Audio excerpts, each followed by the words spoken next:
Hello, everyone, and welcome to the Real Positive Girl podcast with me, Sabrina. This is the show that's going to help you become your best self. And today we are going to be talking about start acting like the person you want to become. But before we jump into that, I do want to remind you that I would love to get to know you and chat with you over on Instagram. I am at Sabrina Joy Perozzo. You can also send me an email to realpositivegirlpodcast@gmail.com. How to spell both of those is listed in the show notes below. But I would really love to get to know you. If you have any feedback, if you have any questions, if you have any suggestions for the show, or just to say hi, and then we can just, be friends online. I would really, really adore that. So again, just check the show notes for information on that. But today, we are going to be talking about start acting like the person you want to become. And, before I get into the actual notes that I have for this episode, I was, surprised that I hadn't already spoken about this in a previous episode. I really don't think I have. So I was very excited because it is something that I feel like will help other people consider that it's really important that we start doing this. So I think we all have an idea of who we want to be as a person. Like ideally, whatever it is, whether that is someone that has more confidence, definitely for me, or someone that has better mental health, also for me, has a better job, has the dream job you have been desiring for so long, that you're better in social groups, or you're a more attentive parent. It doesn't really matter who it is you want to be, but whether or not you are making progress towards becoming that person. And that is like the most important part. Are you actually making progress towards becoming that person? That person that you desire deep in your heart, in your mind, in your soul, that you're like, I want to be this person. And it's not as though you're copying someone else. You have an idea of who you want to be. Like who you want to be when you grow up. And I still say that, like who I want to be when I grow up. And I know I've already grown up. I'm like 35 years old. I'm a mom. I'm a wife. I get it. But who I want to be when I grow up, when I finally grow into my true self, is I want to be a motivational speaker. I want to be like a coach. I want to encourage people. And I want to be an author. And I want to continue to be a better mom. And I do want to have better mental health. And I do want to have more confidence. A lot of things. The person that we want to become can definitely be multifaceted for sure. It doesn't have to just be one thing. Usually it's multiple things. And I know that there are times where we spend a lot of our time and focus on just those one things and then add everything out from, in addition, kind of just like runner up. We focus on one thing, but it doesn't matter. It can be a multitude of things. But it's a matter of asking yourself, are you actually making progress towards becoming that person? Because I believe we spend too much time thinking about who we want to be and not actually working on becoming that person. I will be super honest and tell you that I have journals and diaries and, documents on my computer talking about who I want to be, what I want to be about, like all the ideas that I have. Are many of them executed? No, probably just a few. And it really surprises me. I'm super grateful for it, but it really surprises me still that I started this podcast like last February. And it wasn't just because of the pandemic, because honestly, I started this show really before the pandemic hit. No, it was because I just desired to have a connection. It was because I desired to help people. It was because I desired to care for people and to be there for them and to talk about real things and to help people become their best selves, because I am also, as we all are, on a journey to become our best selves. And so I ever since then, I just hope and wish and pray that kind of inspiration will hit me again, where I'll just do it. And anyway, I digress. But yeah, it's just like outside of that and a couple other things in my life, I personally, and I know many other people struggle with this, spend too much time thinking about who I want to be and not actually working on becoming that person. Because we need to start acting like the person we want to become.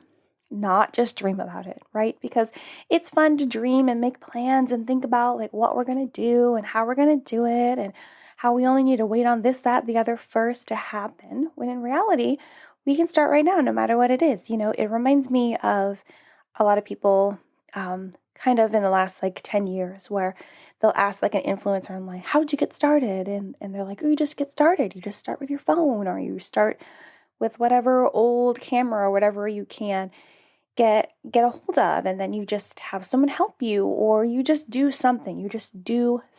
And that kind of advice has been given to people that want to start a podcast, that want to start a blog, that want to do whatever they want to do. If you have a business idea and you just use the bare minimum resources that you have and you just get started, because it's better to get started and then work through needing better things or needing more things and more money or whatever it is, or resources that you need. But at least you got started. At least you're getting in there. You're not like continually putting it off and procrastinating the fact that you haven't started, and you feel like you'll never start because you have never hit all of these goals and milestones that you feel like you have to hit before you start, right? I'm sure I'm not the only person that has felt this way. But, I do, again, I love to sit around and dream about what I'm going to do, and then actually executing it, that's tough. I have this problem to the core, to my deepest core. I know for a fact that I spend way too much time considering like which direction I should take and what I should or shouldn't be doing to become the person that I want to be, and, to achieve the goals I have, rather than just diving in and getting it all started. It's really tough. And for me, the biggest reason, which a lot of you may, feel like you feel the same, as I live in a ton of fear. I have mentioned in previous episodes how living in fear is one of the most crippling experiences. And that is definitely the realistic part of my life, where I live in a ton of fear, and I'm working on getting out of that. I talk to you guys, I read a lot of books, I go to therapy, I pray, I read the Bible, I try to figure it out. And it's slowly working, right? It's helping because I'm actually attacking the problem. But it is such a crippling experience. And if you live your life in any sort of amount of fear, you know what I'm talking about, and this goes for everyone, just about everyone that experiences crippling fear. Maybe there's a couple people out there that if they have crippling fear, it actually gives them some sort of crazy superpower. That'd be awesome. That's what I need. But because the problem with living your life in fear, the biggest problem with this is that it becomes more and more difficult to get out of that mindset and lifestyle as more fear piles on and piles in, right? So you're thinking like, oh, I can just like figure out how to get out of this. But the fear of trying to figure out how to get out of it, or the fear of actually executing the ideas that you have to get out of it, that scares you even more, right? You fear making a positive change in your life because you don't know, without a shadow of a doubt, that it's going to work out. You just don't know. And it's really a 50-50 chance, honestly, maybe less than that, depending upon what way you're going about it. And there is no way to know what you want to happen will actually turn out. There's just no way. There's no way. You can base it on history and what has happened in the past, right? You can base it on chance or the probability of it happening, but there's no way. There's no way you'll know that it actually turned out. So you continue to live in fear because you lack absolute certainty. And no one has absolute certainty. I feel like some business people, and this is my experience being with a business person and being around other business people, is that they think and believe that they feel like they have absolute certainty and certain things that they put a lot of trust in and faith in, and not everything turns out, right? But they're leaning more into the positives, into the things that actually happen and the achievements and goals that they have actually managed to hit, rather than all the negative points where there were mistakes and failures and losses. But they have that absolute certainty because they're leaning more into the positive. And I feel like that's another way for those of us that live in the cycle of fear can try to do, because there's going to be bad things that happen. But we have to understand that there is most likely going to be better things. And I'm sure at this point you're asking, if you do struggle with this same fear cycle, well, how do I get out of this fear cycle? And you have to convince yourself that the possibility of taking a chance on something you really want and desire to do and be is worth the risk, whether it works out or not. Like, you taking a chance is worth the risk. And yes, this can and probably will induce more fear. Absolutely. I am not here to lie to you or to make pretend and try to tell you that everything's going to be sunshine and rainbows. No, it probably will induce more fear, but you have to strengthen your mindset to be tougher than it has been, right? You have to push through and tough it out and be like, okay, I am going to become stronger in my mind and my body and everything so that I can conquer this. You have to push yourself to have a few chances and to take a few chances to experience disappointment and fulfillment. Again, there will be disappointments, there will be failures and mistakes. And then there'll be fulfillment where you actually get what you want and maybe even more. Some things will work out and others won't. It's just how the world works.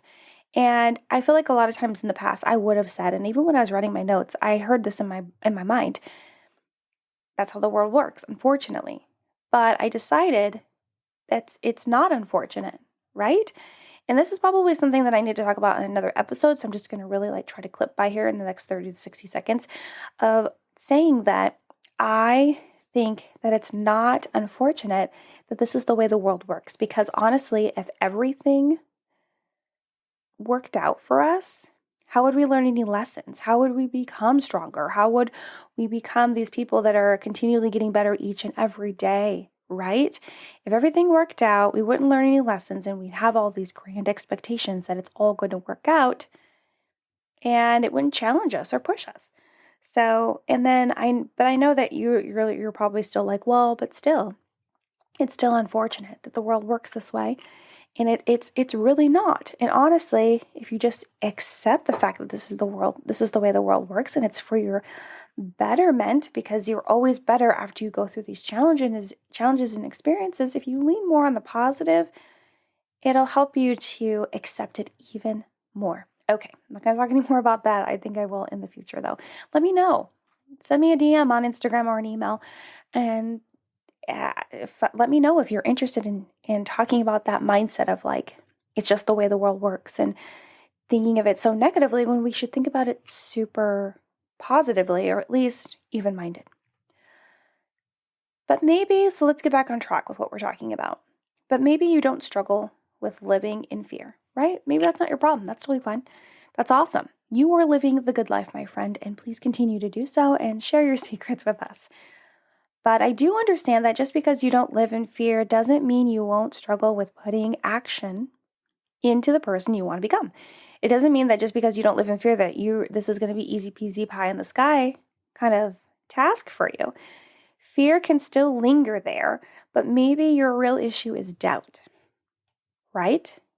Fear, super crippling. Doubt can definitely put up a lot of roadblocks. I personally wouldn't say it's crippling, but it can put up a lot of roadblocks. It can cause you to turn back, right? When the going gets tough. It could be your own doubt you placed in your mind, from seeing others fail or even succeed, because there's definitely a fear of success. I've talked about it. I have it. It's a problem. But it's also because my husband made a good point the other day, because I was telling him how I have a fear of success. He was like, yeah, because you haven't seen your desires and your dream fully through. You're just generalizing things. You haven't actually thought through it deeply. And I was like, you're right. You're absolutely right. But yeah, maybe you have doubt though, because you've seen other people fail or you see them succeed and you're not sure if you could do it and how it's going to work out. But it could also be doubt that someone else has placed in your mind, which I definitely am familiar with. Whether out of love and protection of you, thinking this will help you, or purposeful pain. Some people are out to there are definitely people in our lives that are out to get us or out to cause us pain on purpose because of whatever pain that they are going through. It's true. It's cliche, but people, what's the phrase? It's like people in pain give pain, or people that are mean, or people that were being that were hurt. Oh yeah, hurt people, right? There it is. I didn't even look it up, guys. I was trying to really remember off the top of my head. Hurt people hurt people. So people that have been hurt tend to hurt people more. And that is how someone could just like plant that seed of doubt in your mind. But either way, it's not good. It's not helpful, obviously, and will need to be conquered to fully act like the person you want to be now. And when I say conquered, it doesn't mean that it's like conquered forever, like you're fine, you're going to like take the giant down and you're over it. No, it's more of like conquering it, getting on top of it, managing it so that it doesn't continually get in your way. And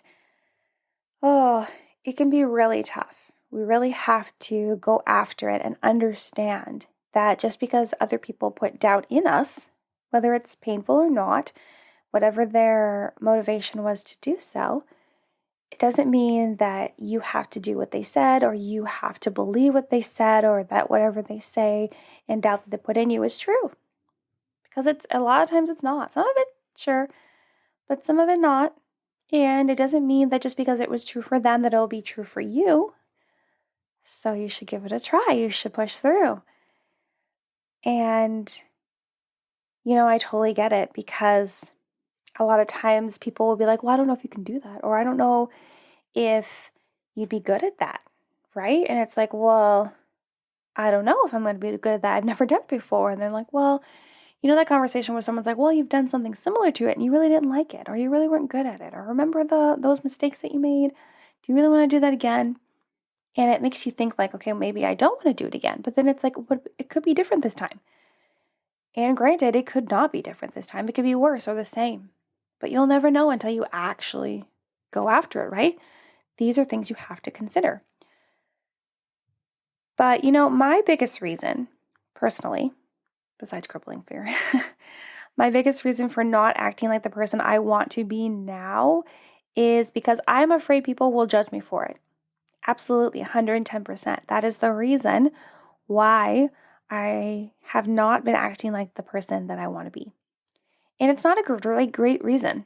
I accept that. It's true. It's not a great reason, but I do struggle with being a people pleaser. And I've talked about that many times on this show.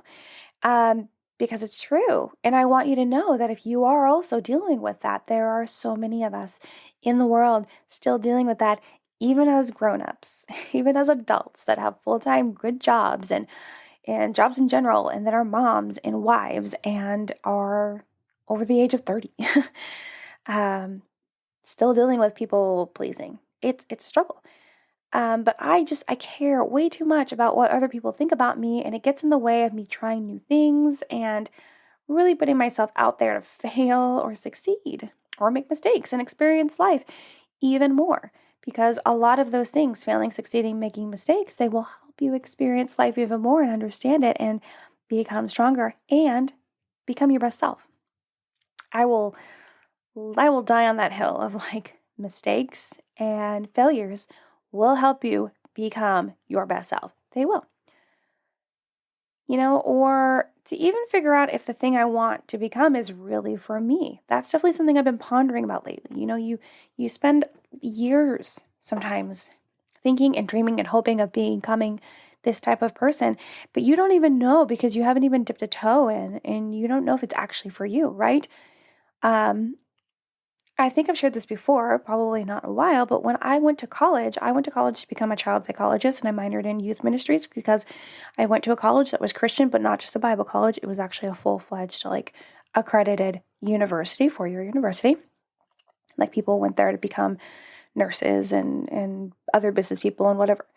But you could also go there to be a minister or to be a worship pastor or whatever you wanted. So, I went to school to be a child psychologist. Sorry, I was trying to get my thoughts back. And I wanted to do that. I've been wanting to do that since I was 10 years old because I wanted to be there for the kids that didn't have anyone. And I wanted to find some sort of way to have an outreach and have a practice and give therapy away for free. And I wanted to help kids. And I also loved the middle school age, and I still do. I love it. My daughter's in that age right now, and it's amazing because I feel so knowledgeable because it's the age that I know the most about, and that I understand the best, and that I enjoy.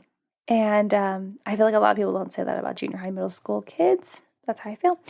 And yeah, I had this whole plan. I was going to do youth pastoring on the side and stuff and help with that. And then have a practice of my own or even just work under someone else's practice. That wasn't really that big of a deal. I know you make more money, doing your own practice, but it still takes more responsibility. Anyway, but now when I think of that dream, I think that I'm happy that I didn't do it and I couldn't do it because there was a bunch of drama why I couldn't, but I couldn't do it because, and I'm happy I didn't.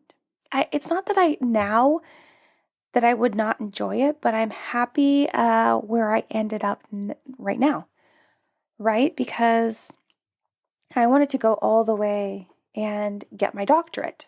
I wanted to go all the way. I didn't want to just get a master's and then try to practice. I wanted to go all the way, get my doctorate, and be Dr. Sabrina.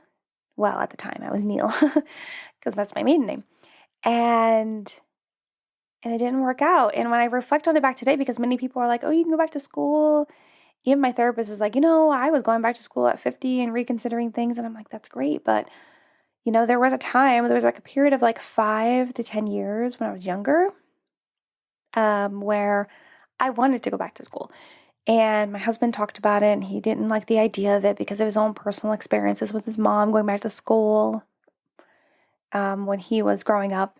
And so I was like, so that was that seed of doubt, right? But then I also kept pushing and being like, no, I could do it. I could do night school because I found a bunch of other people that were also doing it. And it seemed like a goal that I could hit. But I didn't.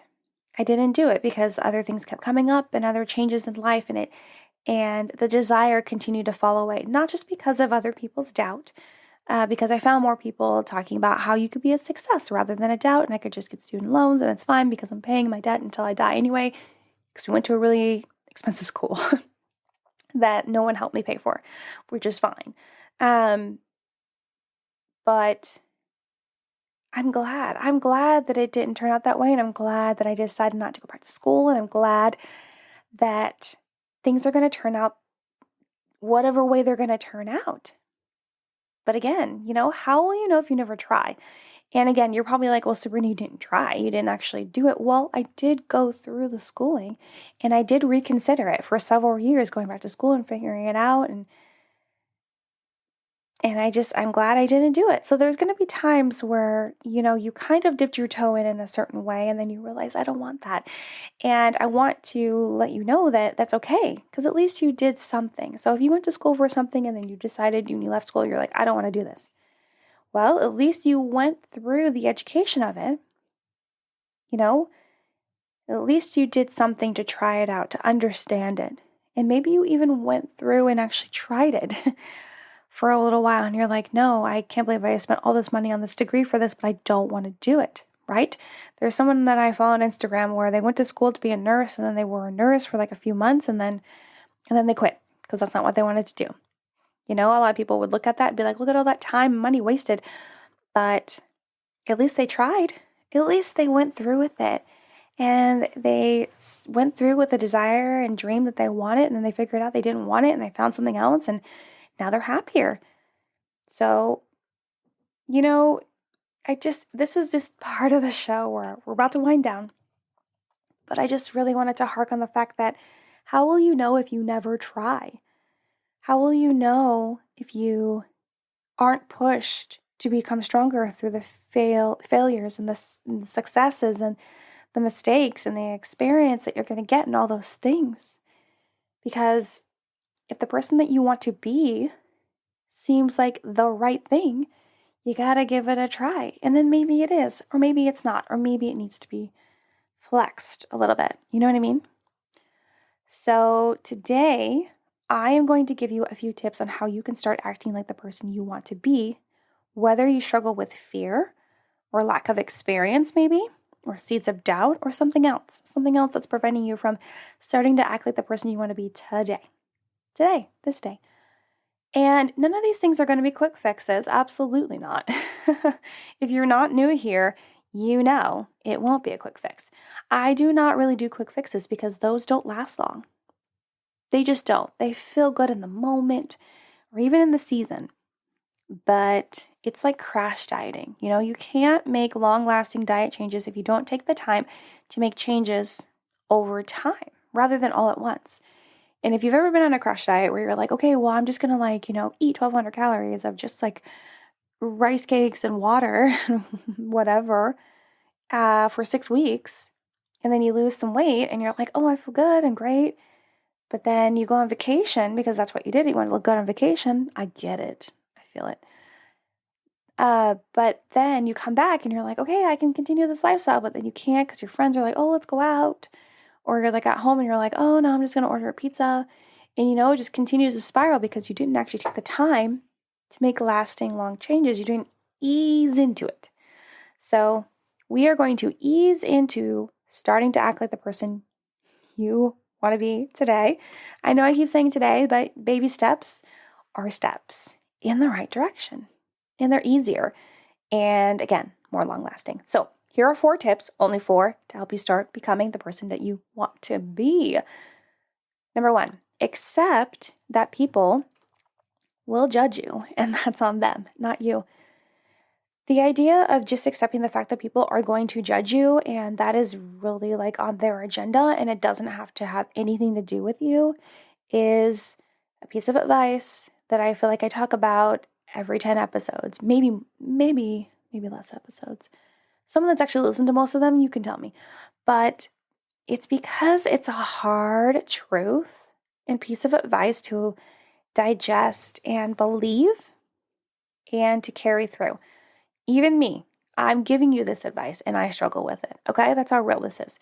But you have to accept that people will judge you because they will. There's someone probably judging you right now, like at home, talking about you or talking about you on the internet or thinking negative things in their mind about you. And I know that would be negative and you're probably like, Sabrina, why are you being so negative? I'm not. I'm being realistic. There's someone out there that's just acting a fool. And that's not on you. That's not part of your agenda. That has nothing really to do with you. It has to do with the perception that they've decided to have on you. It has to do with whatever experience that they decided to make negative in their mind. Maybe it was a negative experience. Maybe it was, but you don't know because they didn't tell you, Maybe you cut them off in the carpool line. Maybe.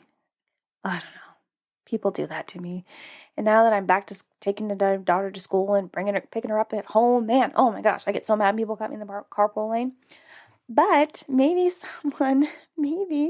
you cut them in the carpool lane. But they never say anything to you and they don't know you, but they're really upset with you and they're judging you and they don't like you. But how does that really affect you? Because you don't know.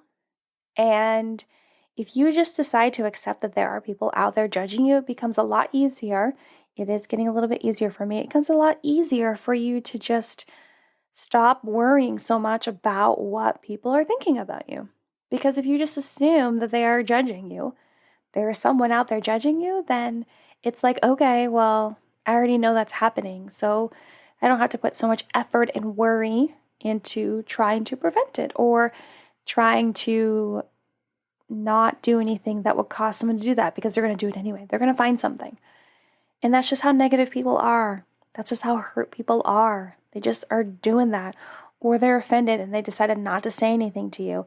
And that's on them still. Because even if you did do something that offended them and they didn't tell you or try to make it right, it's on them, not you. It's on them, not you. Okay, number 2.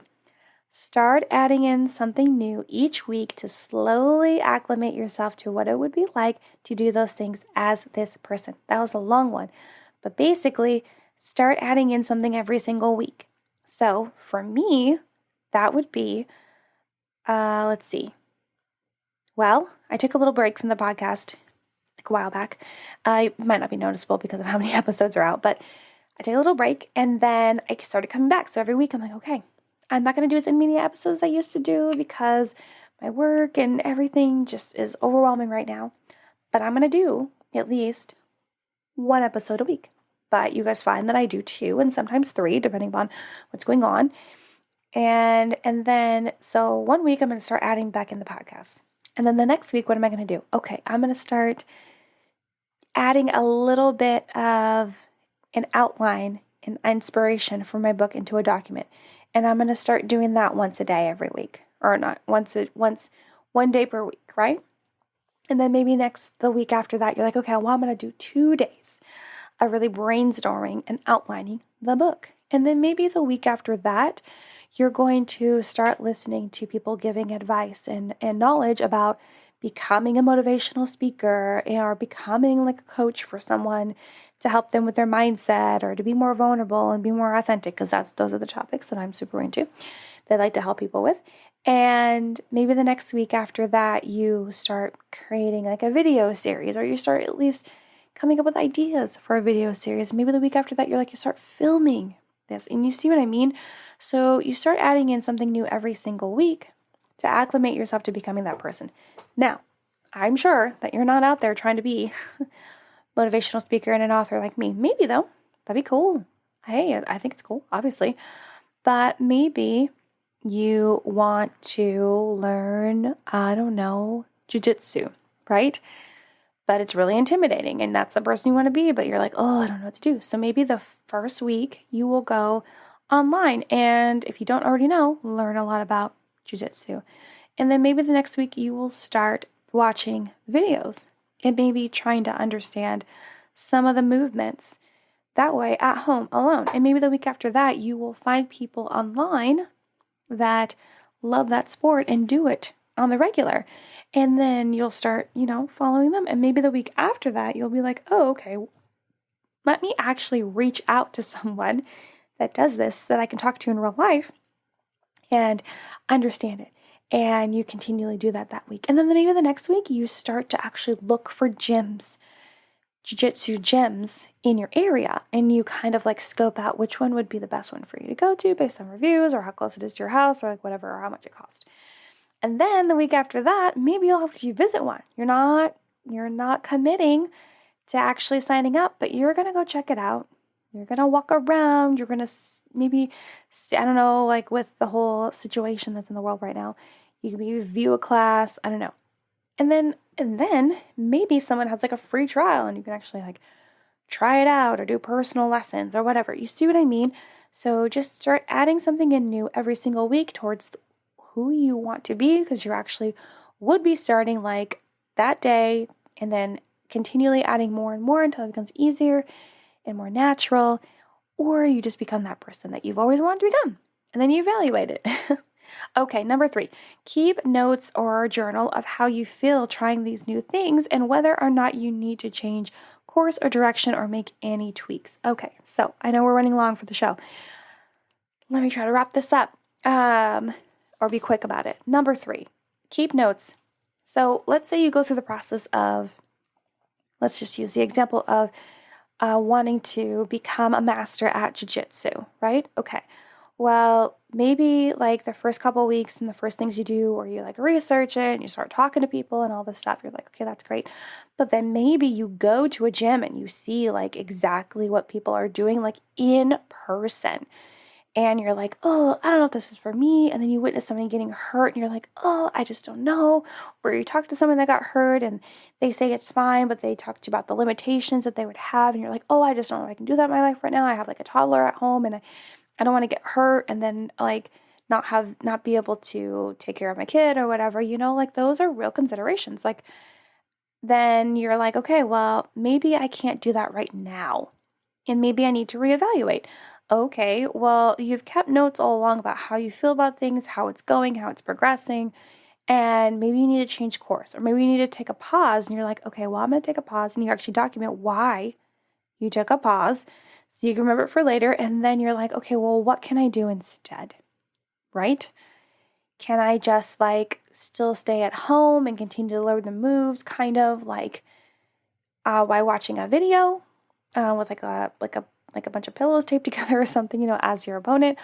Or do I need to just find a different sport that won't be as, I don't know, rough or whatever, or do I just find that like seeing it in person, actually going to the gym, this is just not my thing? Or maybe you do try it, you do a trial and you're like, oh, this is not my thing. Okay, well, at least you did it, right? We talked about that. How will you know if you never tried? Okay, you tried. Or you got along in the way of like, becoming that person. You're like, I don't like it. Okay, then make a switch, make a change, make a tweak. Be flexible. Do not lock yourself into this. Do not say like, I'm going to go to school to become a nurse, and then you become a nurse and you work and you hate it. You don't like helping people. You don't like cleaning up poop. You don't like having to deal with patients that are complaining. You really don't like any of this. Okay, then change, then stop doing it. Don't let yourself be guilted into the fact that, you spent tons of money and tons of time. Figure out a way for you to like maybe still use those skills in some other way or just do something else.